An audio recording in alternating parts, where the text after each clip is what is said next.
Hello.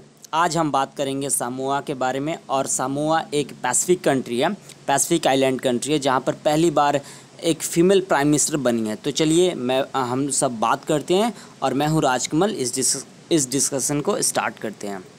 तो BBC कल ही एक न्यूज़ रिपोर्ट करता है कि the women trailblazer set to take the reins in Samoa. Means Samoa में एक वुमेन जो होती हैं वो एक प्राइम मिनिस्टर तक पहुंच जाती है। और ये मंडे को ही ये रिपोर्ट किया गया न्यूज़। तो देखिए, सामोआ जो होता है वो अपना पहला फीमेल प्राइम मिनिस्टर चुन लेता है, क्योंकि पिछली बार जब इलेक्शन हुआ था, इस मई में ही हुआ इलेक्शन, तो उसमें उसका रिज़ल्ट मंडे को आया। तो उसमें हुआ कि फीमेल प्राइम मिनिस्टर बनेंगी, क्योंकि पहले से उन्होंने कैंडिडेट अपना कर दिया था।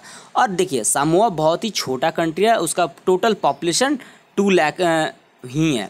तो देखिए, मंडे को वहाँ का सुप्रीम कोर्ट फाइनली बोल दिया कि वहाँ की जो नई प्राइम मिनिस्टर हैं फियामा नाओमो और मातास, इसको क्या प्रोनाउंस किया जाता है मुझे नहीं पता है, तो ये वहाँ की प्राइम मिनिस्टर बनेंगी। जो कि अप्रैल में वहाँ पर इलेक्शन हुआ था और उसके बाद में वहाँ पर काफ़ी ज़्यादा रस्साकसी चल गई थी कि कौन जीतेगा क्योंकि कोई भी इलेक्शन कमीशन जो भी वहाँ पर रिज़ल्ट अनाउंस किया था उसे कोई मान नहीं रहा था। तो सुप्रीम कोर्ट ने फाइनली डिसीजन दिया कि फ़यामी नाओ मातास ही वहाँ के इलेक्शन को जीती हैं और वो पहली वहाँ की महिला प्राइम मिनिस्टर बनेंगी। तो उन्होंने हटाया है, वहाँ पर 20 साल से लगातार राज नहीं कर सकते, डेमोक्रेटिकली इलेक्टेड वहाँ के प्राइम मिनिस्टर को हटाया, जो कि 1998 से वहाँ पर कंटिन्यू पावर में थे। करीब कह सकते ये 20 साल से भी अधिक समय से वो पावर में थे। उनका नाम तुआलेलेपो साइलेलेपो ये है। मैं उनका नाम प्रोनाउंस नहीं कर पा रहा हूँ, इसलिए आप कैसे प्रोनाउंस करते हैं ये मुझे कमेंट सेक्शन में करके ज़रूर बताइएगा। तो देखिए, वहाँ पर कोई डेमोक्रेसी नई बात नहीं है सामोआ में, बल्कि डेमोक्रेसी वहाँ पर सालों से चली आ रही है। लेकिन वहाँ पर कुछ ऐसा मतलब कि कुछ होता नहीं इंसिडेंट है, कुछ बड़ा इंसिडेंट नहीं होता जिससे कि वो वर्ल्ड न्यूज़ में ग्लोबल हेडलाइंस बना सके। तो लेकिन फिर भी ये बहुत बड़ी बात है सामोआ के लिए कि वो अपना इतने छोटे कंट्री होने के बावजूद भी वो अपना प्राइम मिनिस्टर एक महिला को चुनता है। फिर से मैं बता दूं कि वहाँ पर केवल 1 पार्टी सिस्टम था। मतलब बता सकते हैं कि जैसे ही हम लोग का कंट्री आज़ाद हुआ था, तो जैसे कि आप 1967 तक तो मोनोपोली थी कांग्रेस की, और 1989 तक कह सकते हैं कि कुछ हद तक मोनोपोली थी, 90% मोनोपोली थी कांग्रेस की, क्योंकि उसके अपोजिशन में कोई खड़ा ही नहीं हो पा रहा था। उसी तरीके से सामोआ की पॉलिटिक्स में भी एक वहाँ पर पॉलिटिकल पार्टी थी, ह्यूमन राइट्स प्रोटेक्शन पार्टी, वो वहाँ की मोनोपोली थी और वहाँ की हर एक इलेक्शंस को जीत रही थी। और पिछले 4 डिकेड्स की इलेक्शन को भी वो जीत रही थी, 40 साल से इलेक्शन को जीत रही थी। लेकिन जो ये महिला हैं वो बिल्कुल भी उनके जो सत्ता थी उनको चुनौती दी, और जो वहाँ के जो पिछले 20 साल से जो प्रधानमंत्री थे उनको उनकी सत्ता को इन्होंने चुनौती दिया और फिर से उनको हटा दी। तो ये वहाँ पर पिछले 20 साल से प्रधानमंत्री थे।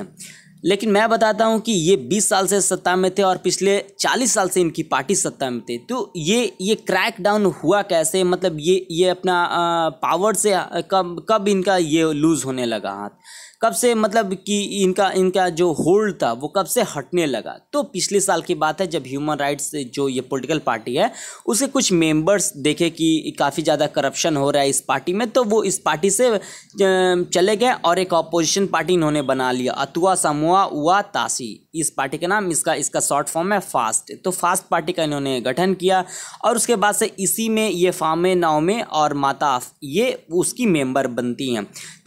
इसी साल जनवरी में इसकी मेंबर बनती हैं। और मैं बता दूं कि जो ये महिला है वो महिला आज से नहीं है, बल्कि 1980s से ही वो वहाँ की पॉलिटिक्स में, और वो वहाँ के डिप्टी प्राइम मिनिस्टर के पोस्ट को भी ये वहाँ के डिप्टी प्राइम मिनिस्टर भी ये बन चुकी हैं।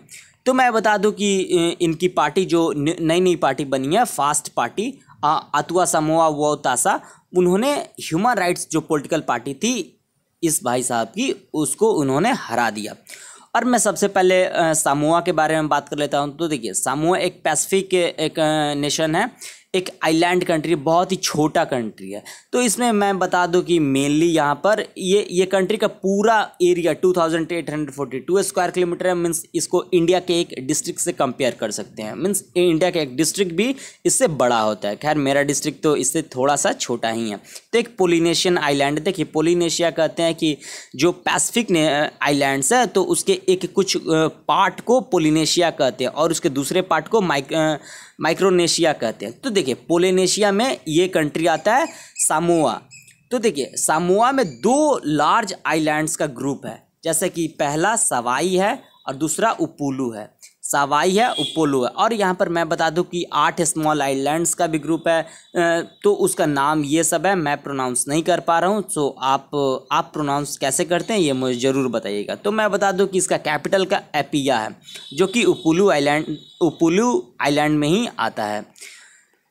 तो मैं फिर से इस इलेबोरेट मैप में मैं आपको बता रहा हूँ कि ये उसका डिस्ट्रिक्ट्स है, एडमिनिस्ट्रेटिव डिवीजन्स है। आप इसको एडमिनिस्ट्रेटिव डिवीज़न बोलिए, डिस्ट्रिक्ट्स बोलिए, स्टेट्स बोलिए, सब एक ही, क्योंकि इतना छोटा सा कंट्री में क्या स्टेट्स बनाएंगे और क्या डिस्ट्रिक्ट बनाएंगे, कुछ भी हो नहीं सकता। बट ये लोकेटेड है साउथ पैसिफिक ओशन में, मतलब पैसिफिक ओशन के साउथ वाले हिस्से में। और देखिए ये जो सवाई आइलैंड है और ये उपुलू आइलैंड है, इसको मतलब कनेक्ट करता, इसको ये करता है अपुलू स्ट्रेट, अपोलिमा स्ट्रेट, इसके बीच से गुजरता है। देखिए स्ट्रेट बोलते हैं कोई 2 बड़ा लैंड मास के बीच से जो सकरी गली वाटर बॉडी गुजरे उसे स्ट्रेट बोलते हैं। तो मुझे लगता है कि आपको ये कॉन्सेप्ट समझ में आ गया होगा।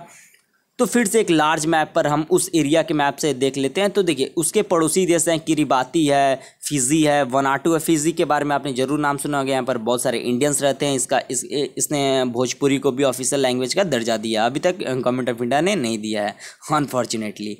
इसके पास में न्यूजीलैंड है, कुक आइलैंड्स है, फ्रेंच पोलिनेशिया है, फिर से सोलोमन आइलैंड्स है, पपुआ न्यू गिनी है, माइक्रोनेशिया है, पलाऊ है। और इसके पास सबसे बड़ा कोई कंट्री है तो वो ऑस्ट्रेलिया है। और ये कॉन्टिनेंट की बात करें तो ओशिनियाई कॉन्टिनेंट में आता है। हालांकि ओशिनियाई कॉन्टिनेंट पर मैंने एक डिटेल्ड वीडियो बनाया है, आप प्लेलिस्ट में जाकर चेक कर सकते हैं। फिर से हम बात कर सकते हैं कि क्या इंडिया ने इस कंट्री को मान्यता दिया है, इंडिया क्या इसे यूएन में मान्यता देता है। तो जहाँ बिल्कुल इंडिया इस कंट्री से डिप्लोमेटिक रिलेशन अपना जून 1970 में ही शुरू कर दिया था। और ये इंडिया सौभाग्यशाली है कि इंडिया दूसरा देश था जिसने सामोआ को मान्यता दिया था। पहला कंट्री था न्यूजीलैंड, जो कि उसके काफ़ी करीब है। हालांकि यहाँ पर सामोआ है और यहाँ पर न्यूजीलैंड है। तो देखिए काफ़ी ये होता है, जैसे कि न्यूजीलैंड काफ़ी उसके नज़दीक है तो न्यूजीलैंड तो दे दिया मान्यता, लेकिन भारत दूसरा देश बना जो कि सामोआ को यूएन में मान्यता देता है और डिप्लोमेटिक रिलेशन उसके साथ बनाता है। और मैं ये भी बता दूं कि जब इतना छोटा कंट्री है, पैसिफिक कंट्री है, तो वो उसकी इकॉनमी भी काफ़ी कम होगी। तो भारत उसे मदद करता है कि नहीं करता है। तो हाँ जी बिल्कुल, भारत के प्राइम मिनिस्टर 2014 में जब फिजी गए थे तो फिजी में एक समिट पे वहाँ के प्राइम मिनिस्टर आए थे जो कि 20 साल से थे। जैसा कि मैंने उनको आपको एक इमेज में दिखाया, ये भाई साहब वहाँ के फिजी में एक समिट के लिए आते हैं। एक समिट में के लिए आते हैं तो वहाँ पर इंडिया उस देश को हर साल पहले देता था $150,000 का ग्रांट। उसके बाद जब 2014 में प्राइम मिनिस्टर मोदी जाते हैं तो बोलते हैं 1,50,000 से बढ़कर वो अब $2 लाख हर साल ग्रांट के रूप में देंगे। तो हर साल $2 लाख ग्रांट के रूप में भारत उस देश को देता है। तो ये था सामोआ के बारे में। आपको ये वीडियो कैसा लगा ये मुझे कमेंट्स करके ज़रूर बताइएगा। सो घर में रहिए, सुरक्षित रहिए, मास्क पहनिए और इस वीडियो को शेयर कीजिए, सब्सक्राइब कीजिए और लाइक कीजिए। और इस वीडियो का PDF लिंक मैंने डिस्क्रिप्शन बॉक्स में दिया है, आप डाउनलोड कर सकते हैं। So thanks.